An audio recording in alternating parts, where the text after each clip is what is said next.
அனைவருக்கும் வணக்கம். நான் உங்கள் நிஷாந்த் பேசுகிறேன். இன்னைக்கு உலக சுகாதார தினம். அதனால் அனைவருக்கும் உலக சுகாதார தினத்தை தெரிவித்து கொண்டு ஒரு சிறு கவிதை மூலம் உங்களிடத்திலே சுகாதார தினத்தை பற்றி உரையாடுகிறேன். நமது உலகம் நமது சுகாதாரம் என்பதை அடிப்படையாக கொண்டு இந்த ஆண்டு உலக சுகாதார தினம் கொண்டாடப்படுகிறது. சுவர் இருந்தால்தான் சித்திரம் வரைய முடியும் என்பது போல உடல் ஆரோக்கியம் நன்றாக இருந்தால்தான் செல்வம் பெற முடியும். நம்ம எப்போவுமே நம்மளுடைய உடல் ஆரோக்கியத்தை நாம் கொஞ்சம் கவனமாகவும் அதே போல் அக்கறையாகவும் பார்த்து கொள்ள வேண்டும். உடலமைப்பை சீராக வைத்து கொள்ள வேண்டும்.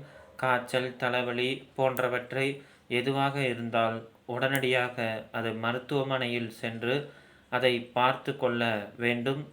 அதே போன்று உடல் ஆரோக்கியமாக இருப்பதற்கு எக்ஸசைஸ், யோகா, வாக்கிங் போன்றவற்றை கடைப்பிடித்து அதை செய்ய வேண்டும் என்பதை தெரிவித்து கொண்டு வணங்கி விடைபெறுகிறேன்.